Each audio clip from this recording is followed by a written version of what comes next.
Gopijana Vallabha Girivaradhari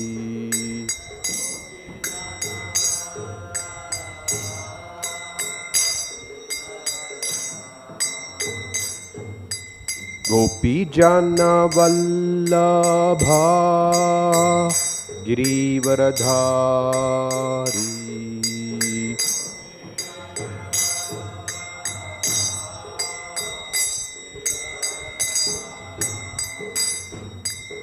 Yashodanandana Vrajajana Ranjana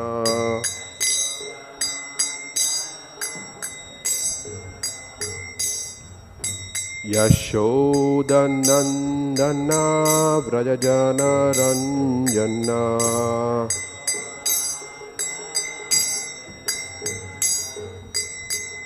Yamuna Tira Vanachari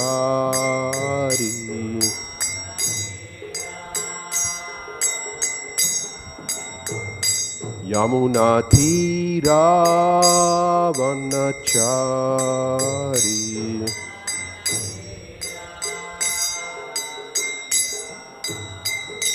Jaya Radha Madhava Kunja Vihari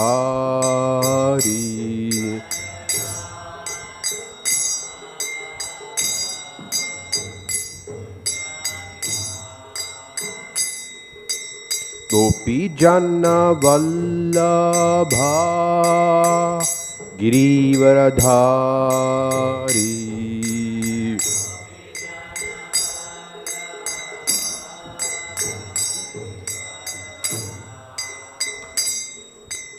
Yashodanandana Vrajajana Ranjana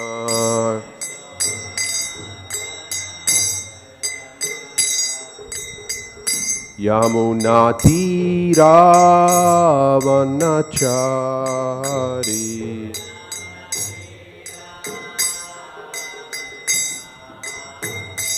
Jaya Radha Madhava Kunja Vihari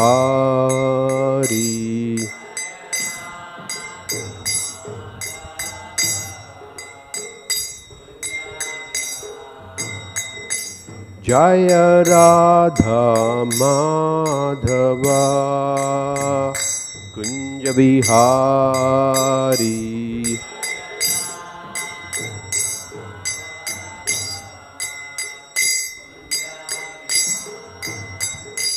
Jaya Radha Madhava Kunja Vihari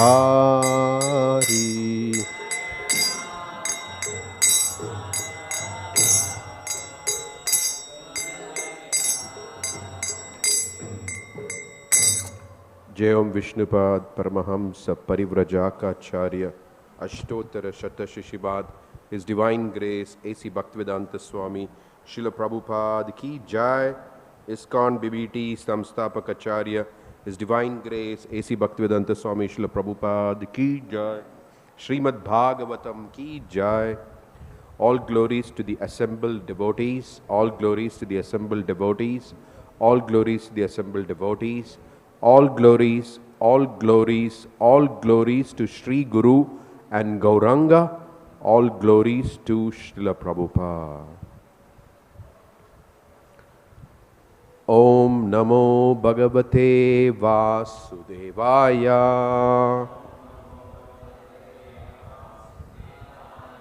Om Namo Bhagavate Vasudevaya.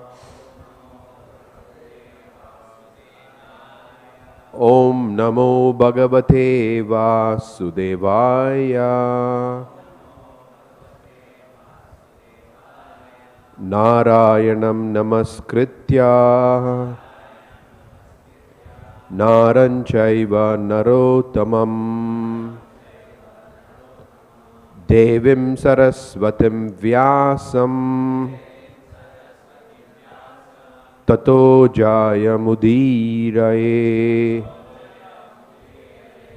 nashtaprayeshu abhadreshu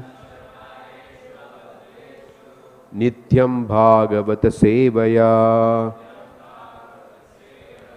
bhagavati uttama shloke bhaktirbhavati naishtiki. So this morning we are reading from Srimad Bhagavatam, Canto 3, Chapter 7, titled Further Inquiries by Vidura, Text 3. Krīḍāyām udyamo arbhasya kāmaś cikrīḍiṣānyataḥ svatas-tṛptasya cha katham nivṛttasya sadānyataḥ.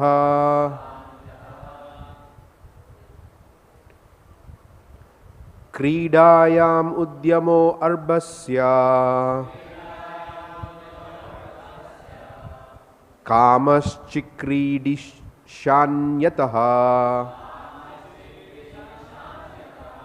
svatas-tṛptasya cha katham nivṛttasya sadānyataḥ. krīḍāyām udyamo rbhasya kāmaś cikrīḍiṣānyataḥ svataḥ-tṛptasya cha katham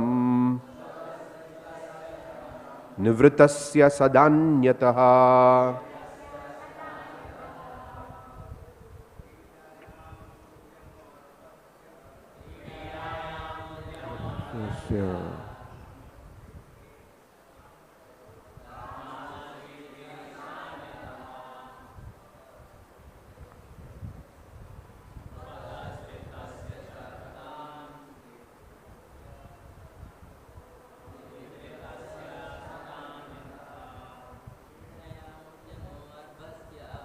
krīḍāyām udyamo arbhasya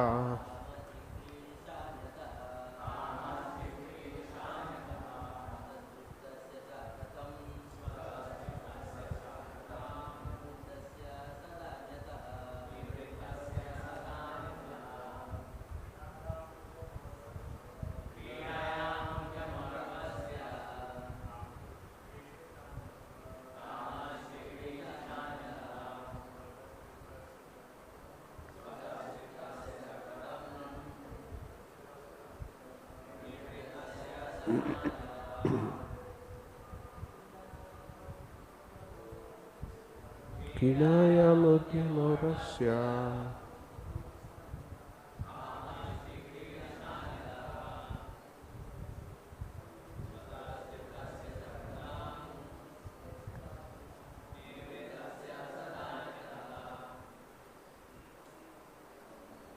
Ladies,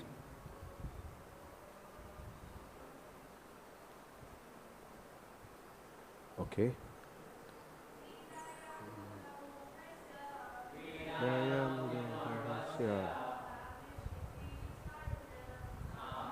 cikrīḍiṣānyataḥ detached kathaṁ detached sadānyataḥ. krīḍāyām udyamo rbhasya kāmaś cikrīḍiṣānyataḥ svataḥ-tṛptasya cha katham nivṛttasya sadānyataḥ. krīḍāyām udyamo rbhasya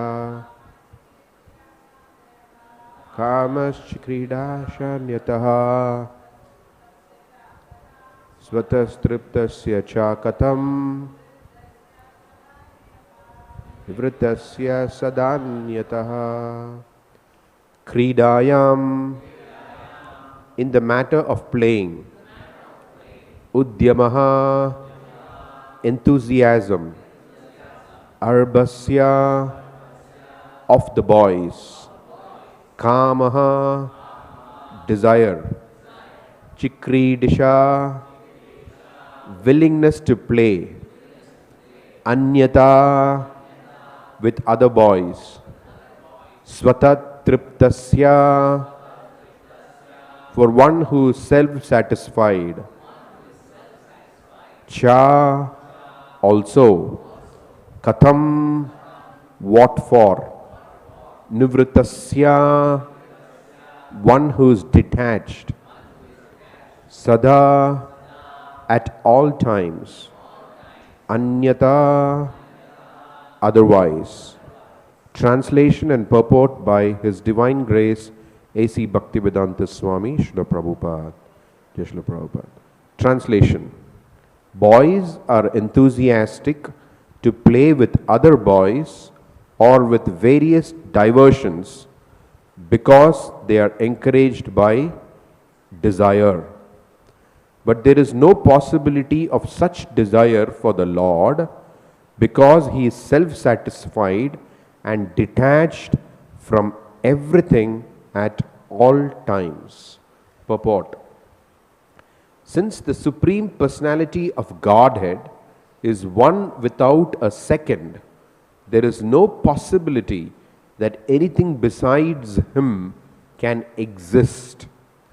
He expands Himself by His energies in multiforms of self-expansions and separated expansions as well, just as fire expands itself by heat and light. Since there is no other existence besides the Lord Himself, the Lord's association with anything manifests His association with Himself. In Bhagavad-gītā 9.4, the Lord says, Maya tatamidam sarvam jagadavyaktamurtina matsani sarva bhutani nachaham tvesh avastitaha. The complete manifestation of the cosmic situation is an expansion of the Lord Himself in His impersonal feature. All things are situated in Him only, yet He is not in them. That is the opulence of the Lord's attachment and detachment. He is attached to everything, yet He is detached from all. Thus ends the Bhaktivedanta purport to Canto 3, Chapter 7 in the matter of further inquiries by Vidura, Text 3.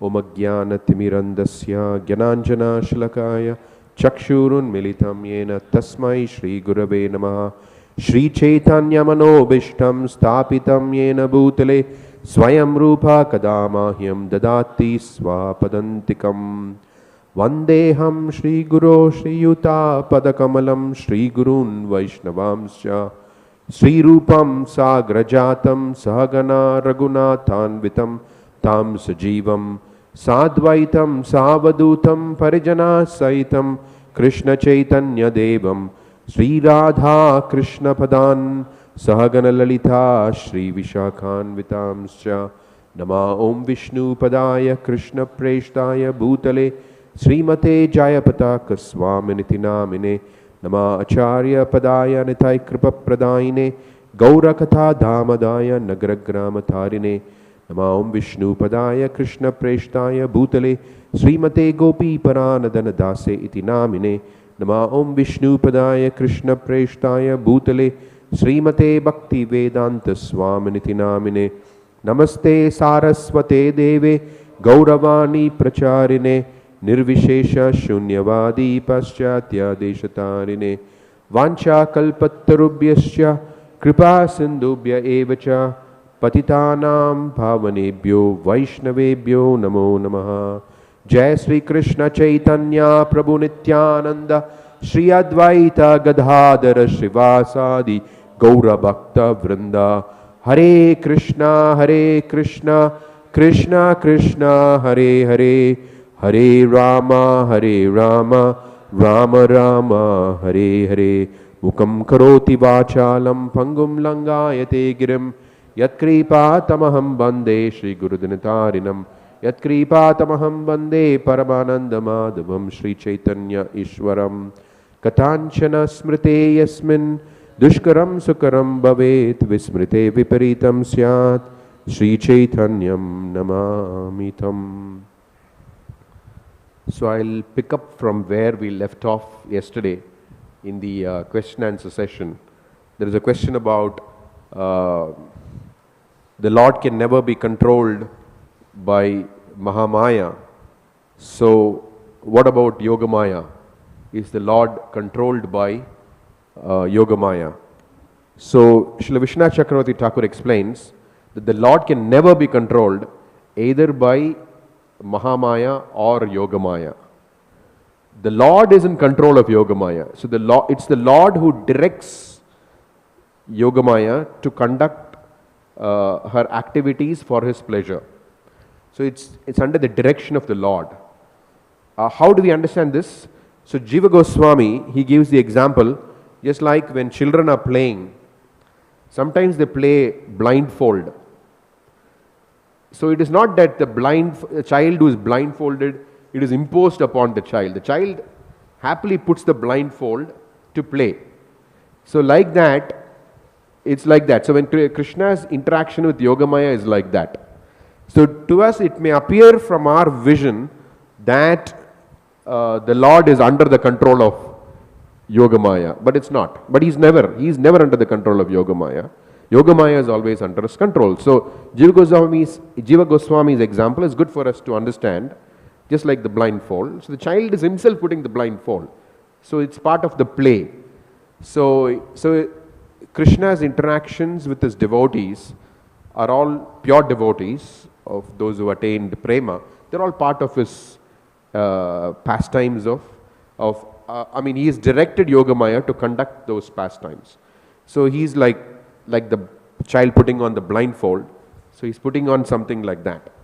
That's it. So that's just a pleasure-seeking activity. It's not pleasure-seeking, pleasure-expanding activity.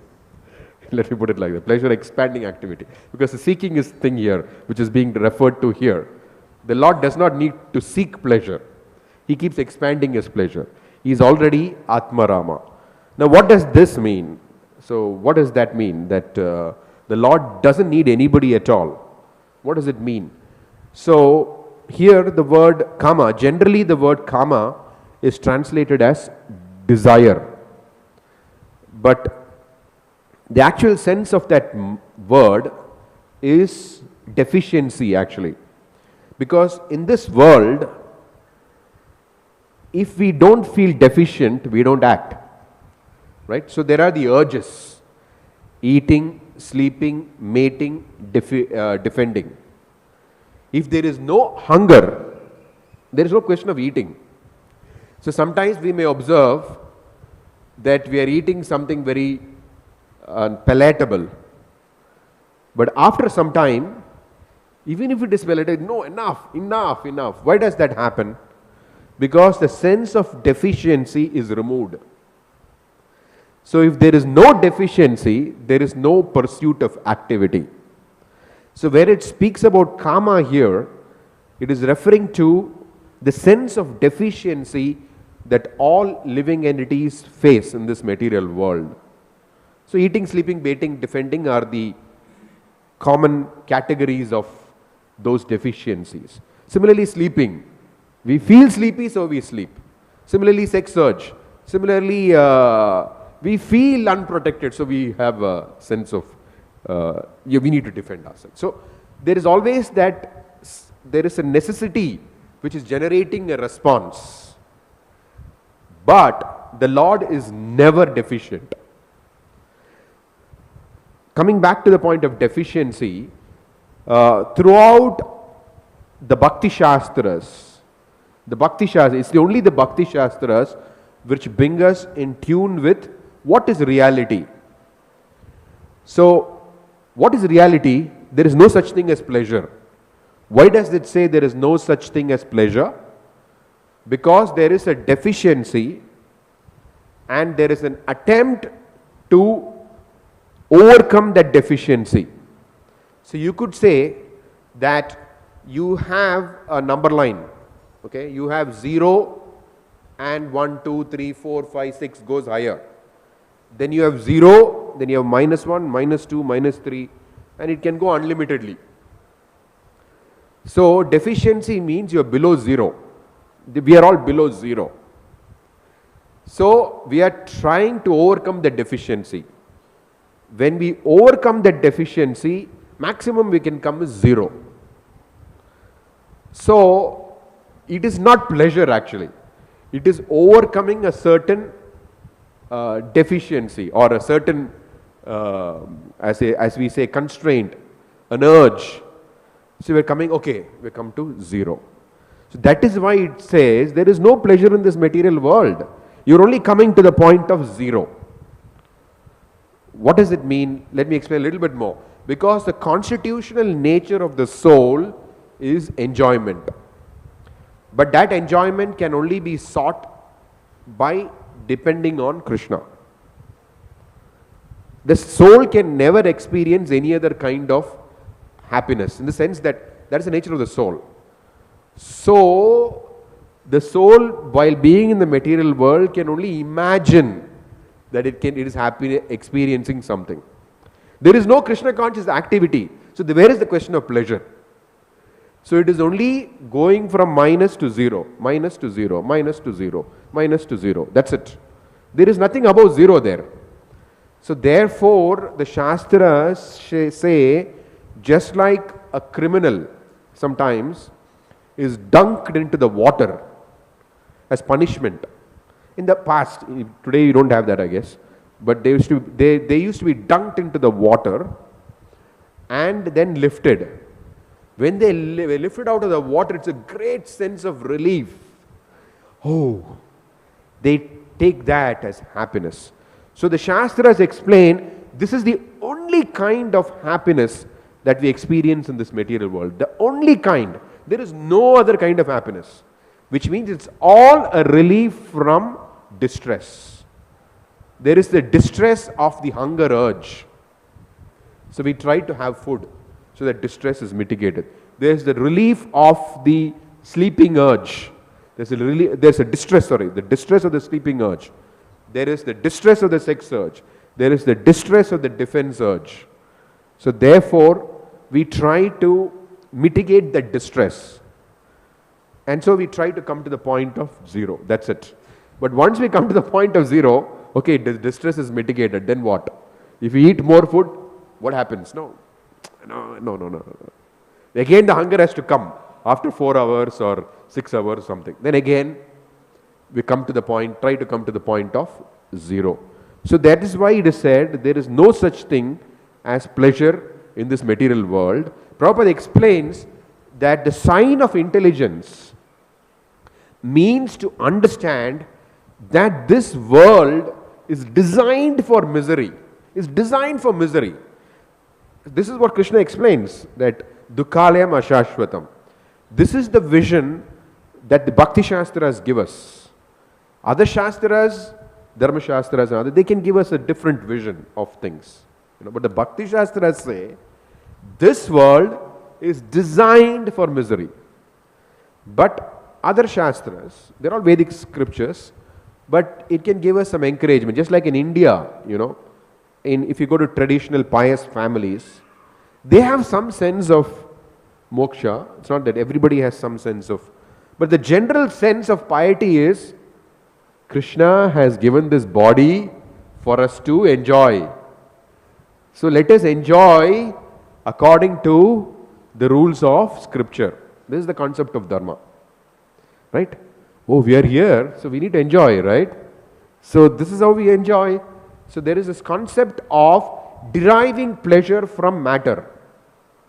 In reality, we cannot derive even a drop of pleasure from matter. But don't we experience something? We do experience. So Prabhupada gives the example of a dream. Okay, let me give a example which is more relatable in the contemporary times. During Srila Prabhupada's times, or even the earlier, there were a few movie theater here and there, that's it. But now movie has come into the, into the mobile phone. So we are permeated with social media and experiences, of video experiences. I remember when I was small, there was a movie theater which was very close to our house. And there was a very famous movie which was being played. It is just about 200-300 meters away from our house. And you have these cloth screens on which they project a movie. So there, famous South Indian actor was acting. And sometimes in movies, the heroes also, it's just a part of the rasa. They sometimes are very vulnerable. Then they again come out of it, and then they fight and they win. And that's part of the rasa. So in one particular situation where the hero was vulnerable, what happened was, somebody in the audience, he had a knife. He said, "Here, take this knife." So he was offering help by throwing the knife. So then it damaged the screen.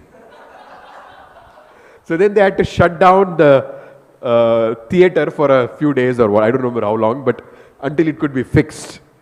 So what is happening there? Is that person not experiencing some pleasure? Obviously he is. But what kind of pleasure is it? The pleasure is the pleasure of identification. It is not that they are experiencing some direct thing, just like if some very nice food stuff is shown, very nicely cooked, if they are watching, it's not that they are not feeling any pleasure, they are just indifferently watching. No, there is a certain reaction, right? The tongue begins to drool or something, even though the food is not there, even by seeing the image, right? So there is a certain experience. What kind of experience is that? It is the experience of identifying with that situation. So when the hero is doing very well, you feel happy. When the hero is vulnerable, you feel anxious. So there is a certain range of emotions that we go through. But those are, is it real? It's, for example, the moment the movie is over, then we get up and go out and, oh, well, nothing happened to me. So the classic example that Prabhupada speaks about is the dream. He says in the dream, suddenly you may see a tiger coming and attacking you. And you may have all the emotions of a tiger attacking you. But when you wake up, you say, nothing has happened. So like that, this is the nature of enjoyment in this material world. It is happiness derived from identification with the situation. Or distress, even distress is also due to identification with the situation. But real happiness has got nothing to do with that identification. We know in our own lives, okay, if we eat really some food, that is real pleasure we are feeling. So similarly, any form of pleasure that we experience, even distress also, is all pleasures and distresses due to identification.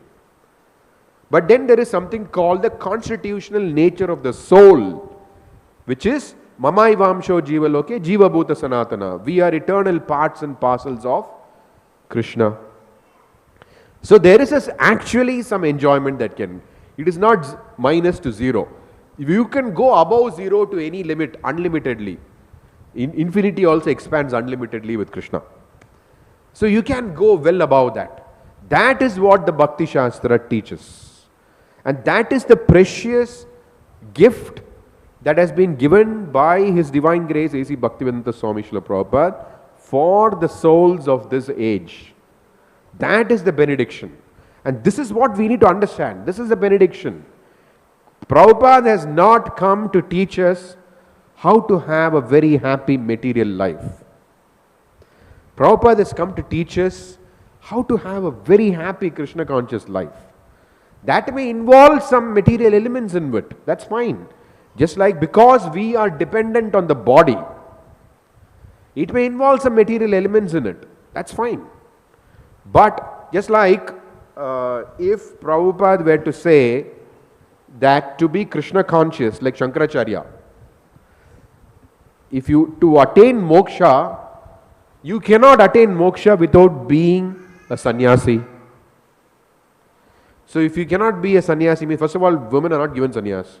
So how does woman become a sannyasi? She has to take another birth, become a man, then practice sannyas and all these kind of, so it is, you have a certain limitation there. That you need a certain condition there, which is sannyas, to attain moksha. But for us, it is not possible. So all the acharyas, why Prabhupada? All the acharyas, including Lord Caitanya Mahaprabhu, the Supreme Lord himself, a majority of his followers were all householders.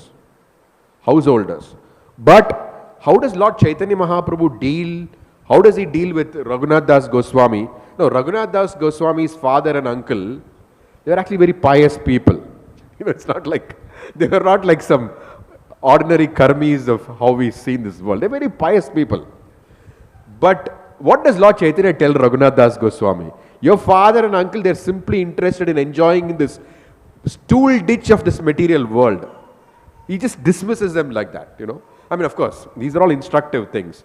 Now, these are very pious people. These are not like, compared to what we are, what we have today. These are extremely pious people. But what does Lord Chaitanya, how does he deal with it? He said, they are interested in this material world, which is like a ditch filled with stool. And these people are interested in enjoying this. This is how he's referring to Raghunath Das Goswami's father and uncle. So this is the vision that the acharyas have given us. Look, there is nothing enjoyable in this material world. Okay, we have something, fine. Okay, you have some material situation, fine. You try to dovetail it in Krishna consciousness, but don't think that this is it. Like I once, earlier in a class I was explaining how we eat prasadam for what? We honor prasadam for what? We honor prasadam to purify ourselves. At the same time, it is an urge, right? It is an urge. We cannot go without eating. It is an urge which we cannot overcome.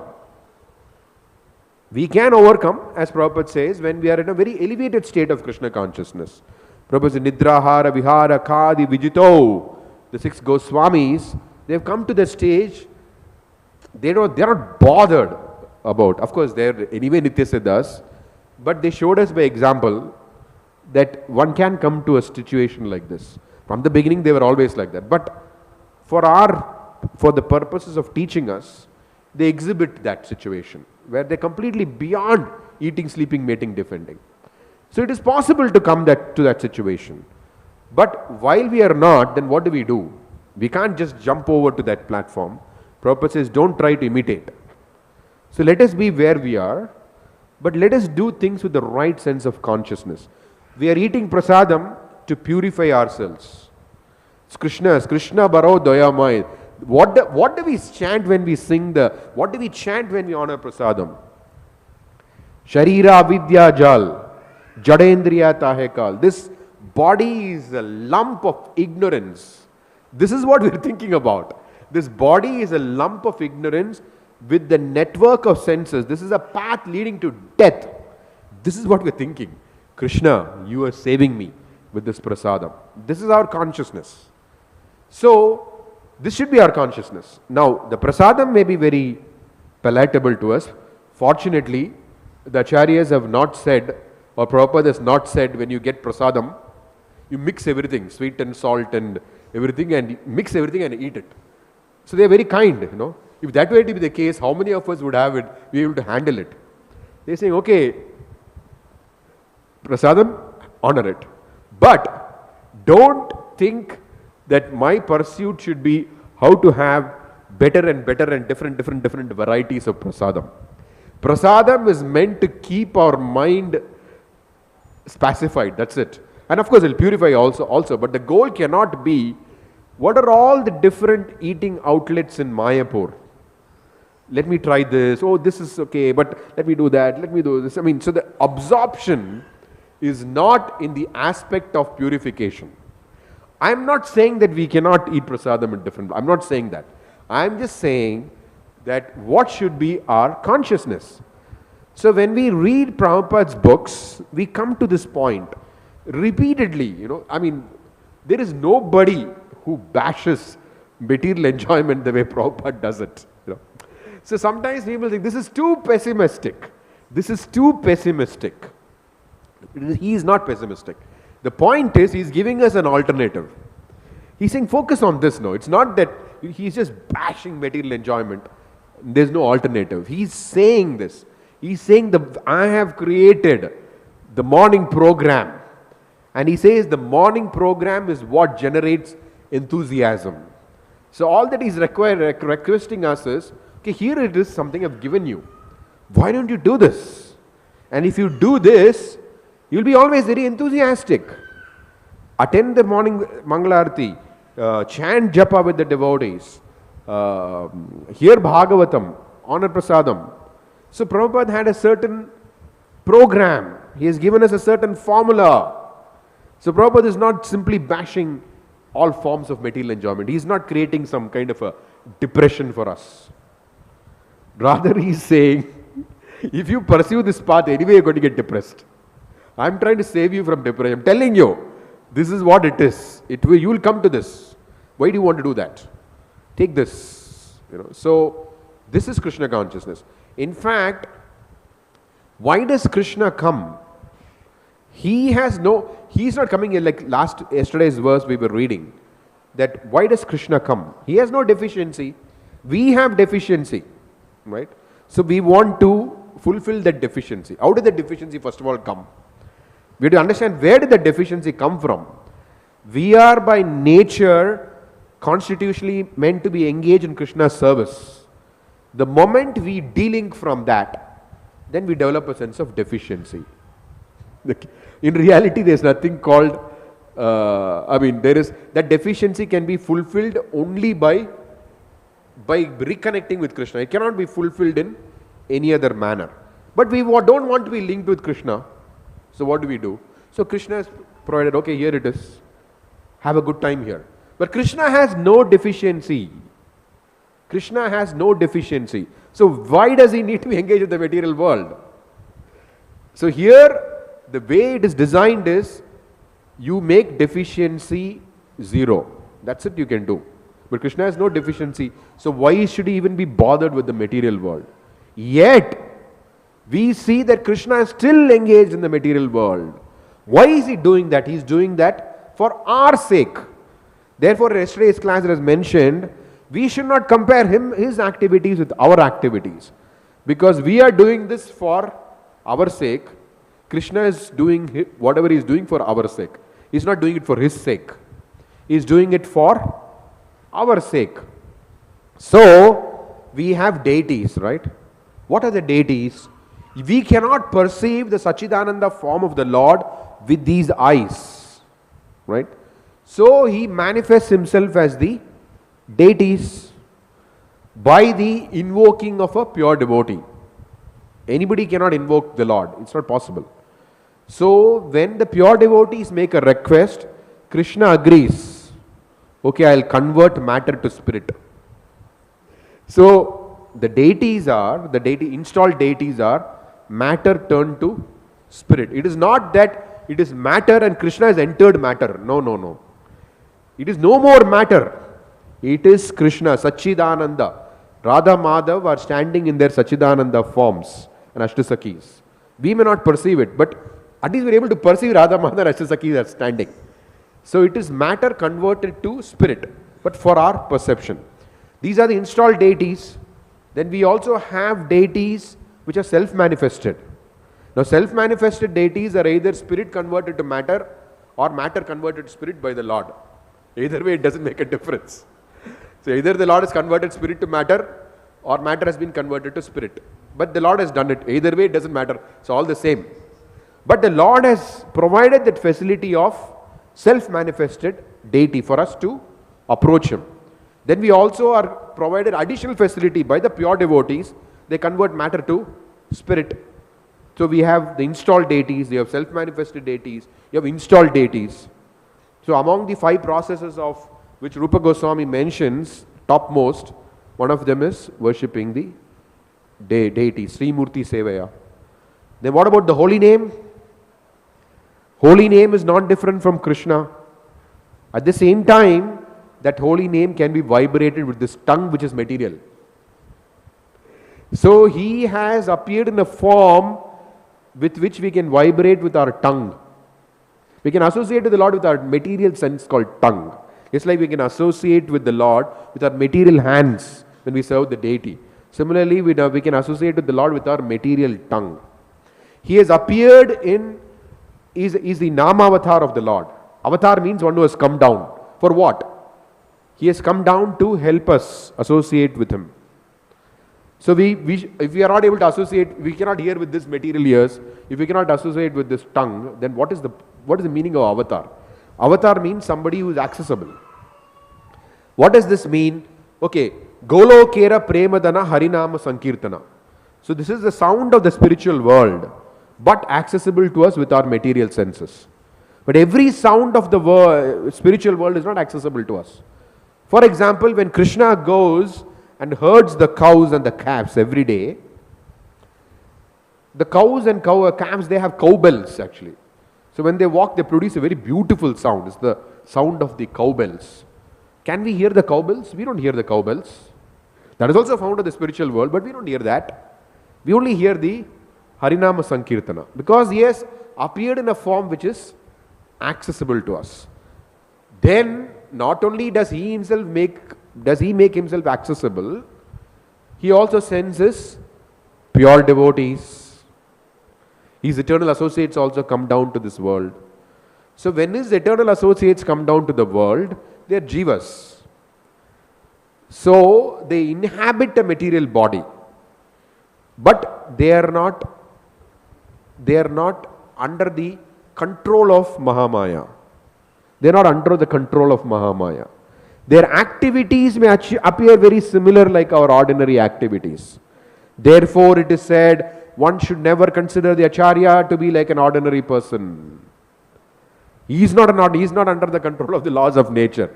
So if he says, I am feeling hungry, please give me some food, it's not because he is deficient. It's not because he is deficient. He is performing his activities in a manner that we can relate to. That's it. We should be able to serve him, right? If we cannot cook for the Acharya, then what opportunity we have to render some service? So these are all induced by the Mahamaya potency of the Lord, so that we can get an opportunity to render service to the pure devotee, not because they are deficient. Similarly, just like Krishna, like yesterday we saw, he is like a juggler. He bewilders the atheists. They think they are like ordinary people. So sometimes, not sometimes, even the pure devotees, Prabhupada says that, the Acharyas explain, Prabhupada also, that the activities of the Lord and the pure devotees sometimes can bewilder the atheists. So sometimes we may think, oh, what is this? Why Prabhupada is behaving like this? It appears very ordinary, but it's not ordinary. Every activity is extraordinary. So, because of our lack of intelligence, we ascribe human-like characteristics to the Lord or the pure devotee. That is the nature of Mahamaya. So unless we are surrendered to Krishna through Yogamaya, we are not given that intelligence. We are always bewildered. So we think, forget about us. Even great personalities. So Krishna demonstrates great personalities. The most intelligent being in this whole universe is Lord Brahma. Lord Brahma is the most. There is no comparison between our intelligence. Even in this material world and Brahma's intelligence. Even in this material world, we see that some people are very intelligent, right? Far more intelligent than us. But Brahma's intelligence is unimaginable. Even he gets bewildered seeing Krishna's pastimes. When he sees the cowherd boys and Krishna eating together, people from high class backgrounds, they're very particular about cleanliness, right? Cleanliness, rules of cleanliness. They don't go and just eat from somebody's plate and, they don't fool around. They're very particular. Krishna is eating from the lunch box of his friends. It all looks very mundane. So even Brahma gets bewildered. So this is the nature of Mahamaya. So it has that bewildering potency. So that is why it says that we see through the ear. We see through the ear. We don't see through our eyes. So we are supposed to see the activities of the Lord and the pure devotees through our ears. If we see through our eyes, we can get bewildered. If we see through the ears, we can never get bewildered. So, the Lord comes Himself. He sends His pure devotees to teach us. Like it is said, our scriptures explain that the Acharya is the external manifestation of the super soul. Because we cannot take direct dictation from the super soul.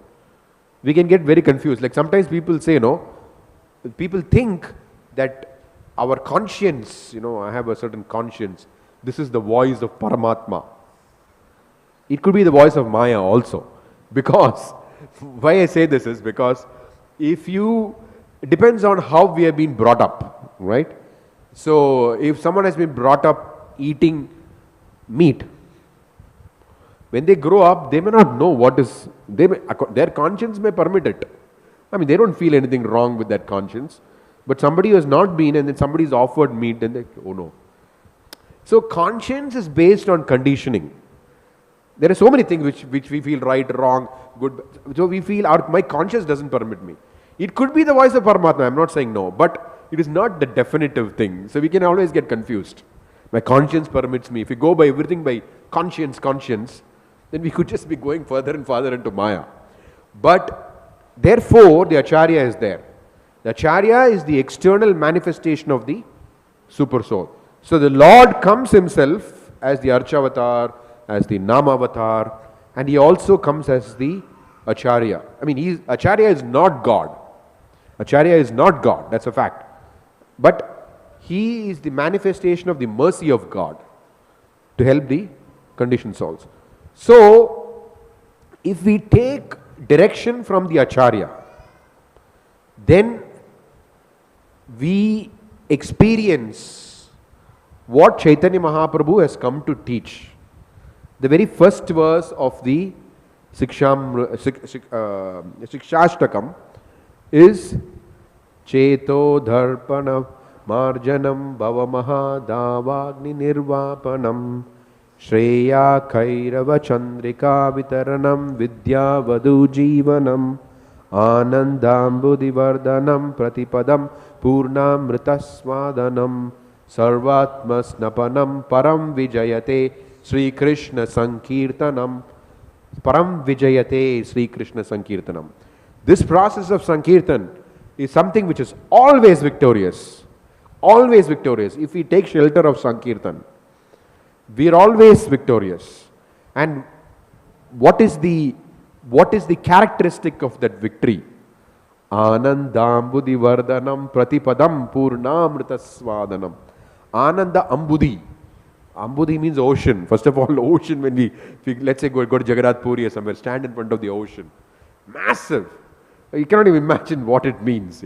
So, that Ambudi, imagine that is an ocean filled with happiness. We are looking for small drops of happiness. What a massive quantity of happiness. Not only is it massive, it says it expands also. And it says Pratipadam Purnamrita Swadanam, which means every step you can taste nectar. So this is what the Acharya has come to give us. Param Vijayate Sri Krishna Sankirtanam, and this Anandambudhi experience, the Pratipadam Purnamrita Swadanam experience. So that can be achieved if we realize that my only business in life is Sarvadharman Paritejya Mamekam Sharanam Vraja Aham Tam Sarva Papebhyo Moksheshyami Ma Suchaha. When we understand that, then that is the beginning of Param Vijayate Sri Krishna Sankirtanam. So all they have done a great act of kindness by trying to slaughter any concept that material life can produce happiness. That's why the word sadhu is used. Bhaktisiddhanta Saraswati Thakur says sadhu means just like a butcher. Goats, they have a huge knife. Just cut the neck of the goat. Very, very horrific. It's a horrific activity. So, he says that our sensual desires, our desires which are independent of Krishna, are like these goats, And he says that the sadhu, by the keen edge of his words of the sadhu, he cuts through that desire for enjoyment independent of Krishna. He not only cuts through that, he is offering us. So it is a simultaneous thing. It is not one without the other. It is both together simultaneously. Therefore, Prabhupada always says that the test of Krishna consciousness is one's attraction for Krishna consciousness would increase and one's attraction for Maya would decrease. And these things would simultaneously happen. This is the test of Krishna consciousness. This is what the pure devotees give. This is what the eternal associates come here to give us.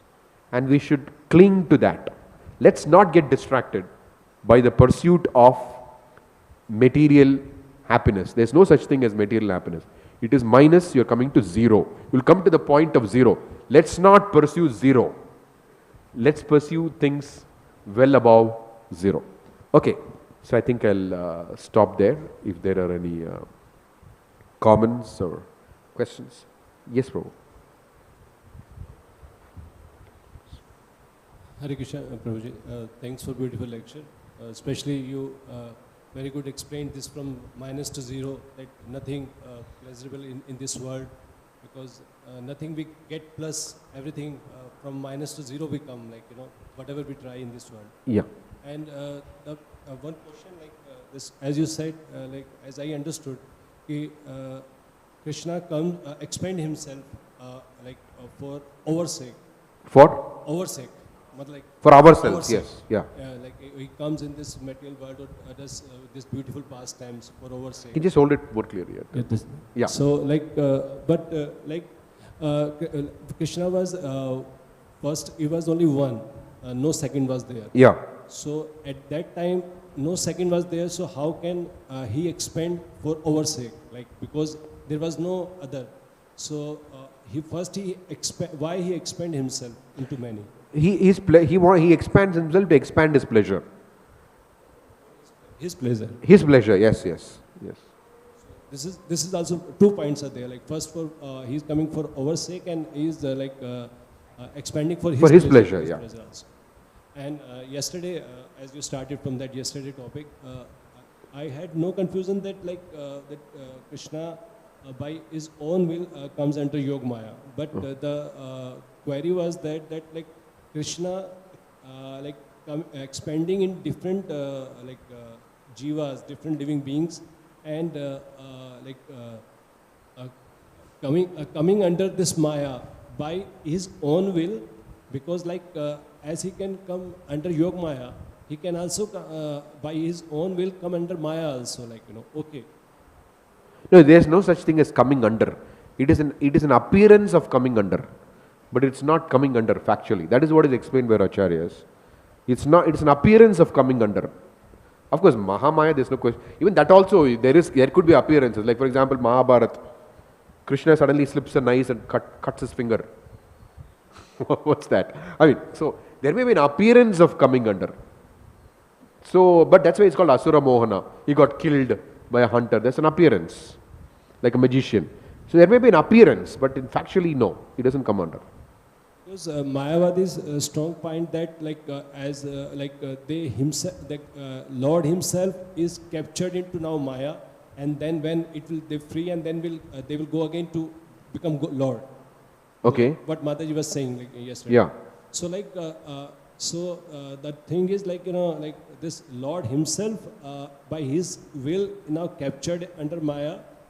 But okay, he will not again go become Lord, but Lord himself is expanding into different living beings, and now it looks like they under Maya.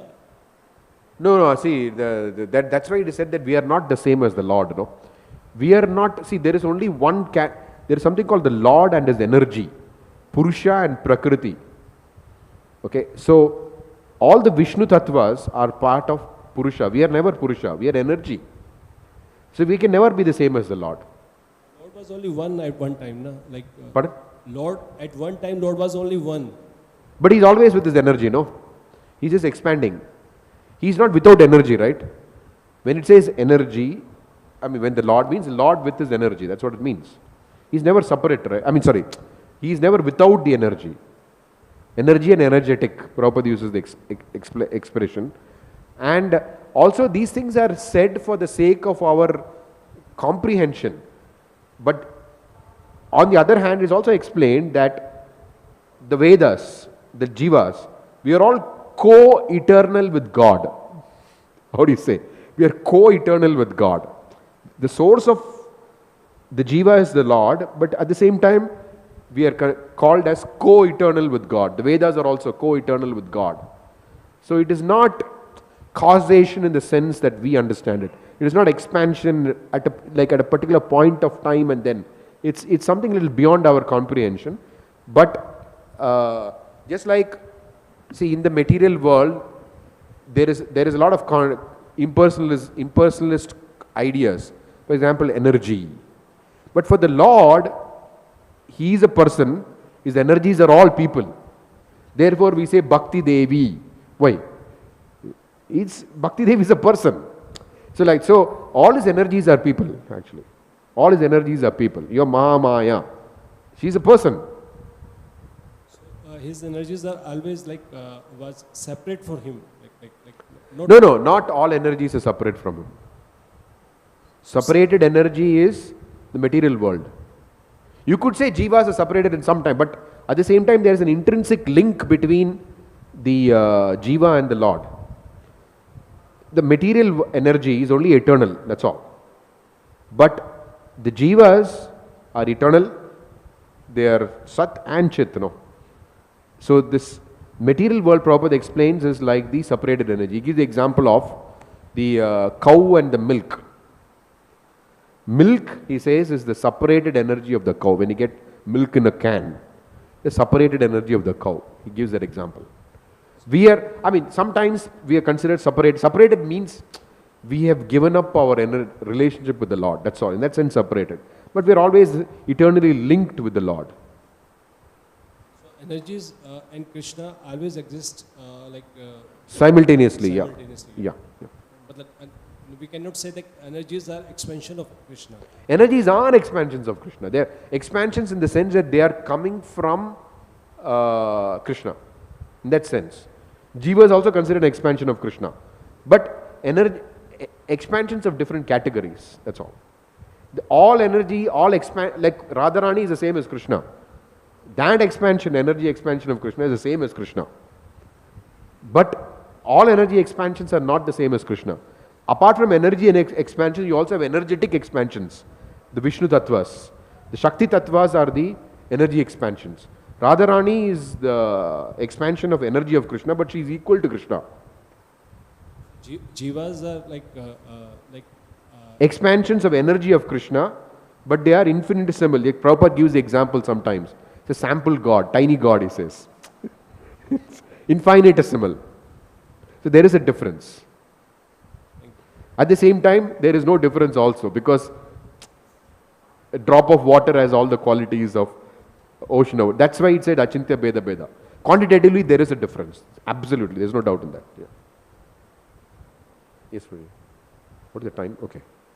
Yeah, last question. Hare Krishna, Prabhu. Prabhu, as we practice in Krishna consciousness, we can understand the activities of pure devotees that is not like us. Yes. But as a completely a new person who is seeing a pure devotee, is automatically thinking he also to be a normal guy.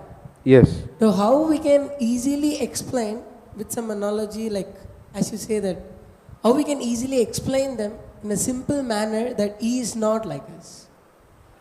This is not an intellectual exercise. It's not possible, because they will always see things which are ordinary. Okay, so it's not possible to explain it through logic and reasoning. So the only method is by hearing what they have to say. So we inspire people to read what Prabhupada has to say and see what is the effect that it has on you. we can only teach them through that method, because logic, tarko hi apratishthaham. So there'll always be different opinion. You can never come to a conclusion by that. So we accept Shabda, right? So we tell people, please read. That's why Prabhupada said, what can your few minutes of preaching do? If you give them a book, it will change their life. So when they come in touch with this literature, and as it is explained that the words of a pure devotee contain the dust, saffron dust particles from the lotus feet of Krishna. So when we read the words of a pure devotee, then it has an impact on us. It has an impact on us. Like Satsarup Maharaj, I remember he says how when he took to Krishna consciousness, he said that first of all he experienced happiness of Krishna consciousness. And he said things which he thought were insurmountable, material, whatever, we just went away without effort, any effort. I also have a similar experience. In the sense that, how did this happen? It's not conceivable with one's own mind. What may seem formidable materially, it just vanishes just by taking up to Krishna consciousness, by just chanting and just associating with devotees. Usually, see, for example, in the material world, let's say, first of all, we are all addicted to this material world. Within that there are different kinds of addiction, alcoholic addiction, different kinds of addictions, okay? But if you ask any of these entities, it is not an easy thing to get somebody out of an addiction, okay? But you see, Prabhupada would say, look at my disciples, they were drug addicts and this and that and all, alcoholics, whatever. But they've taken up to Krishna consciousness, given up, right? With the same thing, others also trying, but such an effort it is. Why is this happening effortlessly?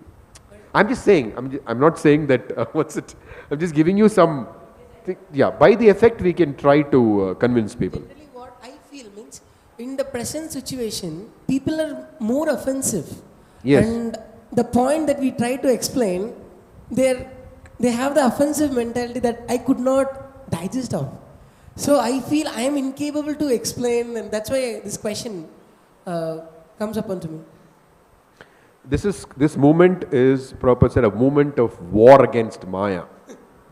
Okay, so it is not, Prabhupada said, you do not think that we can establish this Krishna consciousness movement just by eating and sleeping and chanting Hare Krishna. Prabhupada says preaching means fighting. And what kind of fighting? We are not taking swords and fighting. Fighting means we should know the philosophy very well. We are fighting with that. So it's like, see, like Prabhupada said, that the communists, they have very lousy ideology. But they had very strong propaganda. And we have some very real, something very real. So we should make how much propaganda? We should really propagate the truth. See, propagating the truth means we are interested in propagating the truth. We are not interested in how to make people happy now. Happy means how to please them. If I say this, they'll be offended. If they say that, they'll be offended. If I say, I should speak the truth with the intent of doing genuine good to the other person. Intention is very important. That's why Prabhupada said attitude in Krishna consciousness, advancement depends on the attitude. So preachers have to have the right attitude. I will present the truth, but for what? To benefit them. We are not interested in simply defeating them, so what? Fighting is not, we are not interested in fighting for the sake of fighting. We are interested in fighting against Maya. We are not interested in fighting against people. Okay. Against Maya means Maya is creating that influence. So we have Yoga Maya here, right? So we are trying to dispel the influence of Maha Maya through Yoga Maya. Yes, that's why Bhaktisiddhanta Saraswati Thakur said, one who has life will preach. Like how you see in, Prabhupada said, I don't remember the exact quote. I hope, I'm forgiven for giving some paraphrase. So just like in Vrindavan, right, you have widows, right? They're also taken care of. They're also doing good. There's nothing wrong with that. They're taken care of. So that once Prabhupada said, I am the only son of my spiritual master. Which means that He's trying to say that like he said, no, he did say that. So some of his god brothers, not everybody, some of his god brothers, they're simply interested in maintaining the temple and eating and sleeping. That's also okay. It's not like non-Krishna conscious. But he said, I am the only son. I'm going out and preaching and establishing the mission of my spiritual master. That is very, very important. So that for that you have to be bold. Even in this material world, if you see, there is always a clash of ideologies. There's always a clash of ideologies. Left, right, far left, far right, and so many, all kinds of center, all kinds of things are happening. But all of the proponents are strong, right? You don't find anybody who's weak there. All of them are strong. Whatever ideology they're propounding, they're very strong about it. They're very convinced about it. So only we are not convinced about anything, right? We are wondering whether we should be left or whether we should be right or center or far right. This is craziness. We should be what we are. That's it. We should develop our conviction from Krishna. We don't have to be like anybody. Just like each of them have an ideology they're very convinced about, they're strong about it. We also have an ideology and we should be convinced and strong about it. Okay. Thank you. Srimad Bhagavatam ki jai, Srila Prabhupada ki jai, Gaura Bhakta Vrinda ki jai.